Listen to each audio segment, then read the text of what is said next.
Assalamualaikum warahmatullahi wabarakatuh.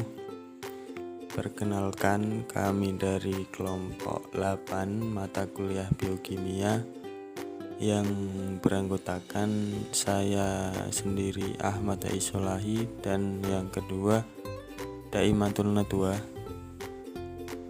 Pada kesempatan kali ini kami akan sedikit menjelaskan tentang struktur, sifat, dan peran asam nukleat. Dan selama beberapa menit ke depan nanti akan dibahas mengenai perbedaan kromosom, gen, dan kode genetik, kemudian struktur dan fungsi dari DNA, kemudian yang ketiga struktur, macam, dan fungsi dari RNA. Kita masuk pada poin pertama, yaitu perbedaan kromosom, gen, dan kode genetik. Kromosom merupakan unit genetik yang terdapat dalam setiap inti sel pada semua makhluk hidup. Kromosom berbentuk deret panjang molekul yang disusun oleh DNA dan protein-protein. Nah, kromosom berasal dari dua kata, yaitu kroma yang berarti warna dan soma yang berarti badan. Istilah tersebut muncul karena bagian kromosom akan terlihat jelas di bawah mikroskop ketika diberi zat warna. Kromosom terletak di dalam nukleus atau inti sel, dan kromosom merupakan struktur benang dalam inti sel yang bertanggung jawab dalam hal sifat keturunan. Di dalam inti sel tersebut terdapat kromosom. Nah, di dalam kromosom terdapat gen atau faktor pembawa sifat keturunan. Kemudian apa itu gen? Gen merupakan segmen DNA atau bahan genetik yang terkait dengan sifat tertentu yang diwariskan kepada keturunannya. Di antara sifat-sifat gen yaitu yang pertama, mengandung informasi genetik. Kemudian yang kedua, dapat menduplikasi diri. Yang ketiga, ditentukan oleh susunan kombinasi dari basa nitrogennya. Dan yang keempat, masing-masing gen memiliki fungsi yang berbeda. Nah, fungsi yang berbeda itu apa saja? Nah, fungsi gen yang pertama yaitu mengatur perkembangan dan proses metabolisme individu atau organisme. Kemudian yang kedua, menyampaikan informasi genetik dari generasi ke generasi. Dan yang ketiga, sebagai zaroh tersendiri yang terdapat dalam kromosom. Kemudian pengertian dari kode genetik. Kode genetik merupakan cara pengkodean urutan nukleotida pada DNA dan RNA untuk menentukan urutan asam amino pada saat proses sintesis protein.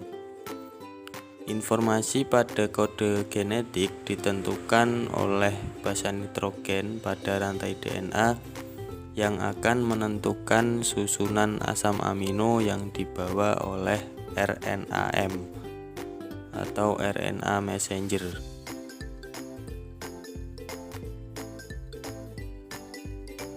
Kode genetik adalah hubungan antara urutan basa dalam asam nukleat dan urutan asam amino dalam polipeptida yang disintesis dari itu. Sebuah urutan 3 basa asam nukleat atau triplet bertindak sebagai kata kode atau kodon untuk semua asam amino. Nah, kode genetik memungkinkan suatu organisme untuk menerjemahkan informasi genetik yang ditemukan dalam kromosom yang menjadi protein yang dapat digunakan. Kemudian selanjutnya adalah struktur dan fungsi dari DNA. Ada 3 struktur DNA yang dikenal selama ini. Yang pertama yaitu struktur primer. DNA tersusun dari monomer-monomer nukleotida. Setiap nukleotida terdiri dari satu basa nitrogen berupa senyawa purin atau pirimidin, satu gula pentose berupa 2-deoksiribosa dalam bentuk furanosa dan satu molekul fosfat. Yang kedua yaitu struktur sekunder. Salah satu sifat biokimia DNA yang menentukan fungsinya sebagai pembawa informasi genetik adalah komposisi basa penyusunnya. Pada tahun 1949 sampai 1953, Edwin Chargaff menggunakan metode kromatografi untuk pemisahan dan analisis kuantitatif keempat basa DNA yang diisolasi dari dua organisme. Kesimpulan yang diambil dari data yang terkumpul adalah yang pertama, komposisi basa DNA bervariasi antara spesies satu dengan spesies lain. Yang kedua, sampel DNA yang diisolasi dari berbagai jaringan pada spesies yang sama mempunyai komposisi basa yang sama. Yang ketiga, komposisi DNA pada suatu spesies tidak berubah oleh perubahan usia, keadaan nutrisi maupun perubahan lingkungan. Yang keempat, hampir semua DNA yang diteliti mempunyai jumlah residu adenin yang sama dengan jumlah residu timin dan jumlah residu guanin yang sama dengan jumlah residu sitosin, yang kemudian disebut aturan Chargaff. Dan yang terakhir, DNA yang diekstraksi dari spesies-spesies dengan hubungan kekerabatan yang dekat mempunyai komposisi basa yang hampir sama. Kemudian pada tahun 1953, James D. Watson dan Francis C.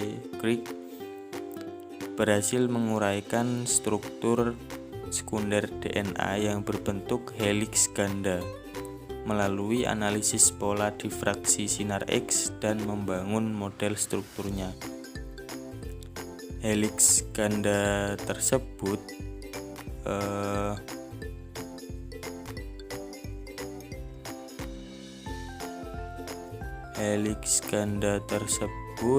tersusun dari dua untai polinukleotida secara antiparalel, berputar ke kanan dan melingkari sumbu. Unit gula fosfat berada di luar molekul DNA dengan basa-basa komplementer yang berpasangan di dalam molekul. Ikatan hidrogen di antara pasangan basa memegangi kedua untai heliks ganda tersebut. Dan kedua untai melingkar sedemikian rupa sehingga keduanya tidak dapat dipisahkan kembali bila putaran masing-masing untai dibuka. Dan yang ketiga adalah struktur tersier.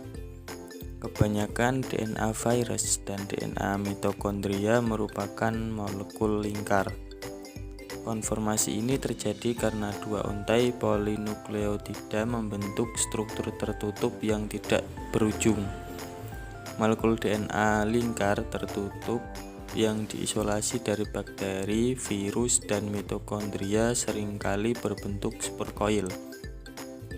Selain itu, DNA dapat berbentuk molekul linier dengan ujung-ujung rantai yang bebas. DNA terdiri atas monomer nukleotida yang berjumlah sangat banyak, dan setiap nukleotida terdiri atas komponen gula, fosfat, dan basa nitrogen. Kemudian di antara fungsi dari DNA, yaitu yang pertama sebagai pembawa materi genetika dari generasi ke generasi berikutnya. Yang kedua, untuk mengontrol aktivitas hidup secara langsung maupun tidak langsung. Yang ketiga, melakukan sintesis protein. Kemudian yang keempat, sebagai autokatalis, yaitu kemampuan DNA untuk menggandakan diri. Dan fungsi DNA yang terakhir yaitu sebagai heterokatalis, yaitu kemampuan DNA untuk dapat mensintesis senyawa lain. Selanjutnya yaitu struktur, macam, dan fungsi dari RNA. RNA ini merupakan makromolekul polinukleotida berupa rantai tunggal. Kemudian RNA ini banyak ditemukan pada ribosom atau sitoplasma. Struktur RNA ini berbeda dengan DNA dalam dua hal. Sebagaimana terbaca dari namanya, unit-unit gula dalam RNA berupa ribose, bukan deoksiribosa. Ribosa ini mengandung sebuah gugus 2 hidroksil yang tidak terdapat dalam deoksiribosa.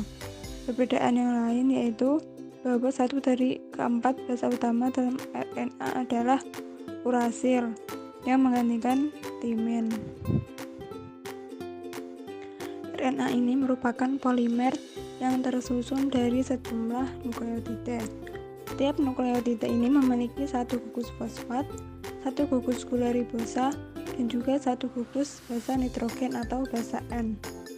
Basa nitrogen ini dibedakan menjadi dua jenis.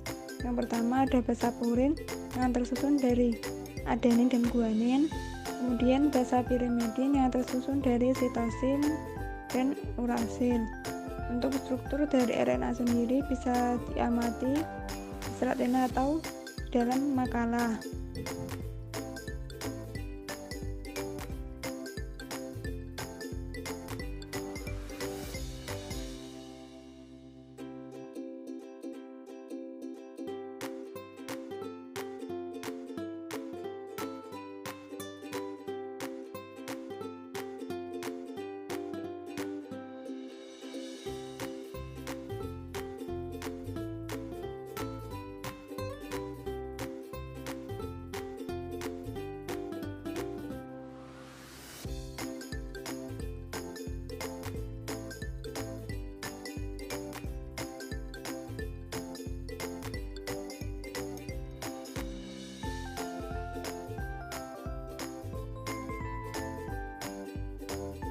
Selanjutnya yaitu macam-macam RNA.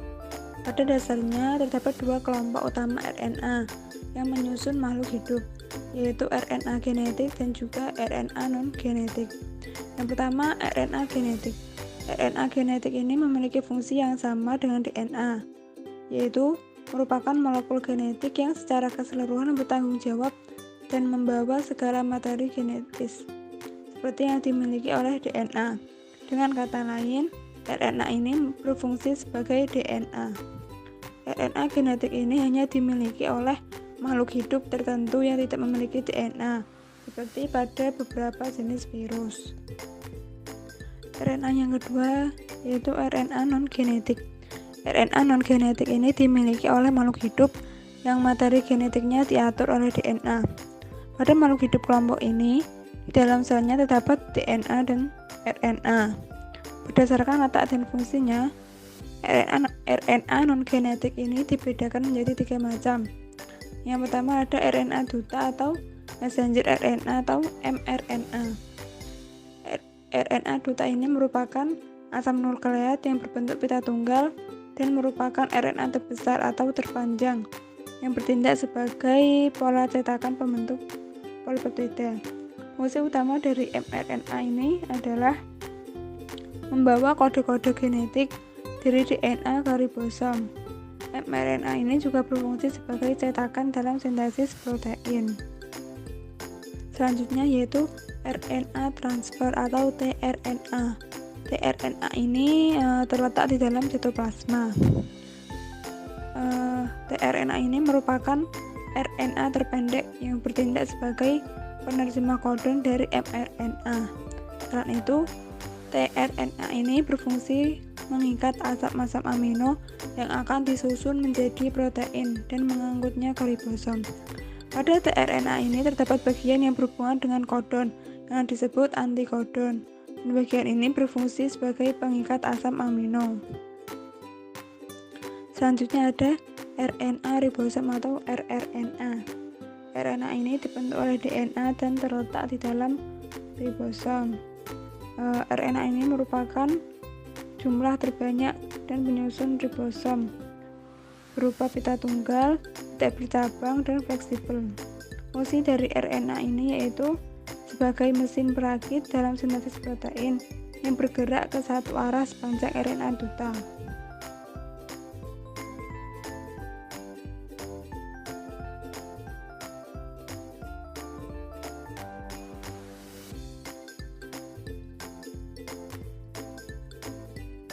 Fungsi biologis RNA. Peran penting RNA ini terletak pada fungsinya, yaitu sebagai perantara antara DNA dan protein dalam proses ekspresi genetik. Karena ini berlaku untuk semua organisme hidup.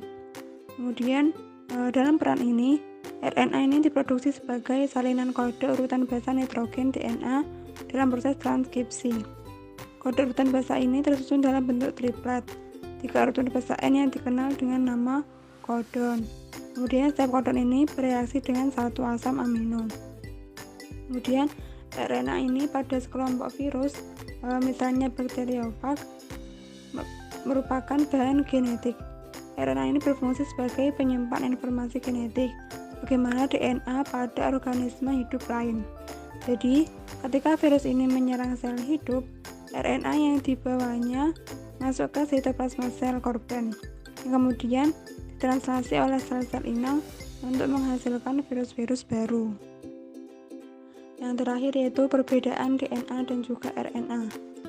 Jadi komponen penyusun DNA dan juga RNA ini memiliki banyak kemiripan, tetapi karena fungsinya berbeda, keduanya juga memiliki beberapa perbedaan, terutama dalam hal letak, struktur, kadar, fungsi, dan komposisi kimianya. Berbagai perbedaan tersebut diantaranya yaitu untuk letak, DNA berada di inti sel, kemudian RNA ini berada di inti sel, sitoplasma, dan juga ribosom. DNA ini berbentuk spiral, pita spiral ganda, sedangkan RNA pita tunggal. Komponen gula dari DNA yaitu deoksiribosa, untuk RNA yaitu ribosa. DNA ini berukuran sangat panjang, sedangkan RNA ini pendek. Untuk basa nitrogennya, pada DNA yang basa pirimidin ini terdiri dari sitosin dan timin, sedangkan RNA pada basa pirimidinnya tersusun atas sitosin dan urasil. Kadar DNA ini tidak dipengaruhi oleh kecepatan sintesis protein, sedangkan RNA ini berubah-ubah sesuai kecepatan sintesis protein. Fungsi dari DNA yaitu mengendalikan faktor keturunan dan sintesis protein, sedangkan RNA fungsinya yaitu untuk sintesis protein.